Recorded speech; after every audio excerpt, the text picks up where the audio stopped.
Good afternoon here from London. I'm Rupert, one of your hosts on Climate Transformed, and with me as ever for our weekly catch up is Paul, the founder. Paul, you're for Chicago this week with your usual flip between the two, but how are things stateside? Cooler than London, Rupert. It's the apocalypse. It's the end of days in London. If you read any newspaper or speak to any Englishman apart from yourself, literally every Englishman I know is wilting at the vine.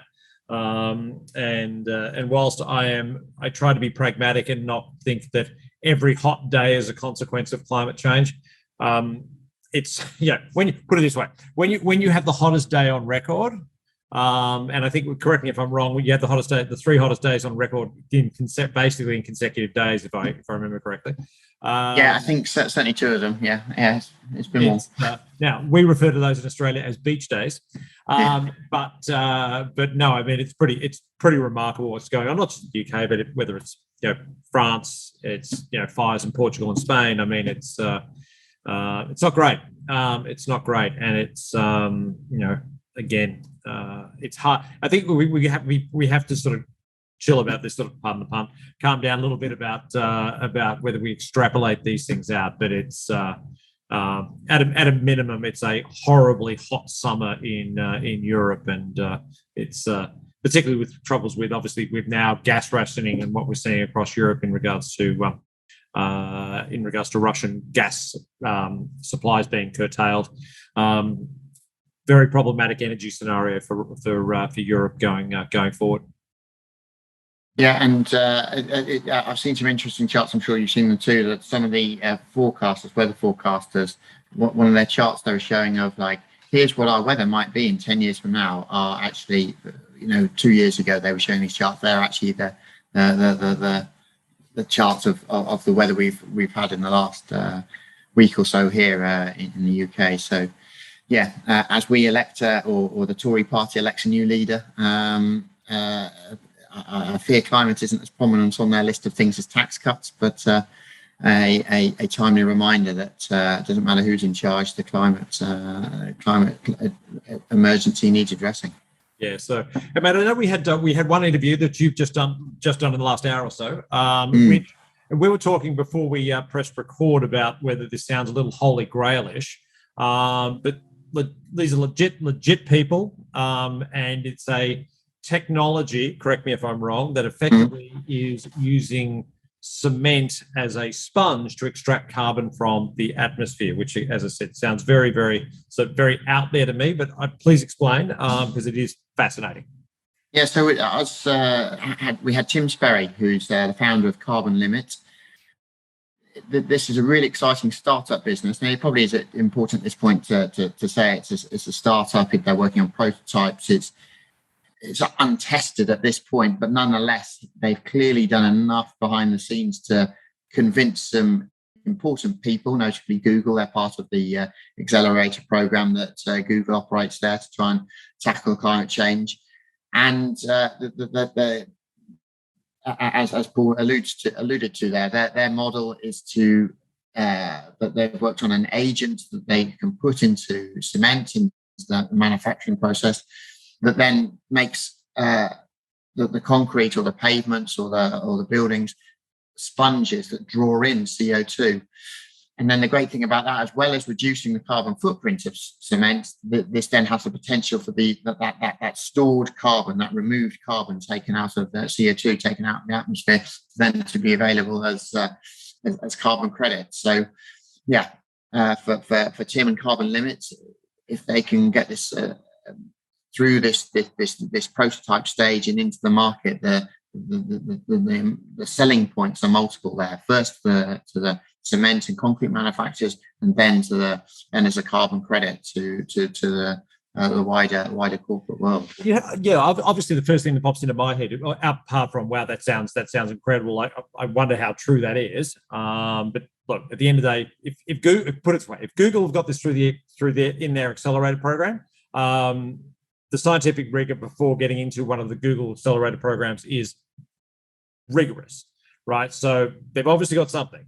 The question I would ask is, I'm not sure if this came up in the conversation, is how does that hurt the strength, or does it hurt the strength of concrete? So, if something, put it this way, if something is concrete, it doesn't have holes in it. If something is a sponge, that implies it has some holes in it, right? So is the concrete, like, can you use it in a high-rise building? Can you, use it in commercial commercial and industrial purposes? Did you talk about that question was on my mind as well, because one thing it was notable that he was talking about some of the case studies in pavements, or we had a little bit of American British sidewalks, as he was calling them, and it's fair to say that at this point they're using it on lower risk models of pavements, but and he was using the word, it's been performance tested, and I said, do you mean performance in terms of carbon absorption, or do you mean performance in terms of strength? And it's very much from the strength side of things that as you can imagine, such an important construction material, it needs to prove to be as strong as the minimum threshold, or even better, stronger. An interesting point on that, he actually said that as the earlier evidence so far is actually, as concrete ages, it's just like anything else, this concrete that's got the pores opened up to it, so taking in the CO2, seem to have a healing property on the carbon on the concrete itself. So actually, potentially not just proving to be as robust as competing concrete, it could actually improve the lifespan of it. Potentially, your next question, so I'll answer it now. What's the cost? The cost looks to be about an 8%. Currently, it's coming in about 8% more than 8% only. 8%, which I said sounds a pretty decent, a price to pay for something that has these potential properties. I mean, just to reiterate, we are at prototype point with it. They're in the cash burn phase rather than the cash creation, cash generation stage. But it would be great if Climate Transformed has interviewed a company at the start of its journey, and then in 5-10 years' time say, carbon limit, guys. But it's funny. I mean, it brings up so many points, and we try to keep this to 10 minutes every week, so we won't go on too much. But I think the cost of the green premium, right, which is something you face every day, right?